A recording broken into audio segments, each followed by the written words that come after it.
No doubt, you notice gas prices soaring at the pump lately, with gas over $3 a gallon at many pumps and diesel over $4. So joining us this morning is Patrick Haan from Gas Buddy to help us understand why prices have gone up. Good morning, Patrick. Good morning. Thanks for having me. Well, thanks for joining us. So let's just start here with the factors. What's making prices increase, and do you forecast them to go even higher? Well, unfortunately, yes, they will likely go even higher. And what's behind it? Well, the price of oil is now $94 a barrel. That's the highest it's been since 2014.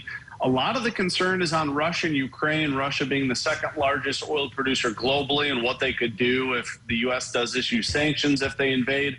There's a lot of potential. The worry, though, is that oil production could be disrupted. And, of course, the overall imbalance is brought on by COVID, in which oil companies are producing quite a bit less than they did prior to the start of the pandemic. And all of that is pushing prices up.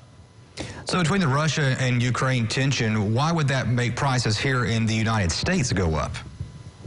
Well, Russia is the second largest oil producer globally behind the U.S. And so if there's a tit for tat between the U.S. and Russia, if the U.S. issues sanctions, Russia could respond by curbing oil exports. It's already curbed natural gas exports to Europe because the Germans didn't approve its Nord Stream 2 pipeline as quickly as it wanted. So we've already seen Russia retaliate to use natural gas as a weapon.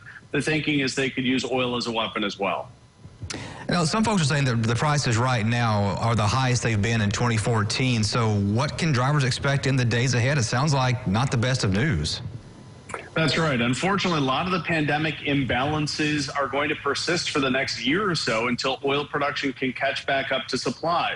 It was because Americans stopped driving and global demand plummeted early in the pandemic that oil companies greatly curtailed production. The good news is production is starting to move back up, but it's happening slowly. So we may be stuck with these high prices for at least the rest of the year, although I do expect a little improvement by year end. You're going to be digging a lot deeper here this summer. Prices could advance 25 to 75 cents a gallon more by Memorial Day weekend. So let's talk about that summer then, because, you know, we have a gas, we have a winter blend, we have a summer blend, and we do see price differences there. Is a summer blend generally cheaper or more expensive? The summer blend's generally more expensive. Winter gasoline has more butane, which tends to be a bit cheaper. So that summer gasoline, anywhere from 10 to 20 cents a gallon more. Not only that, but as we head towards warmer weather, gasoline demand goes up. And refineries are going to be throttling back to do maintenance ahead of summer. That usually causes a price impact as well. Now, here in the U.S., we have refineries, especially down towards the Gulf Coast. I mean, can that be used in any way to help alleviate things? Or the president even mentioned releasing oil out of reserves that we had?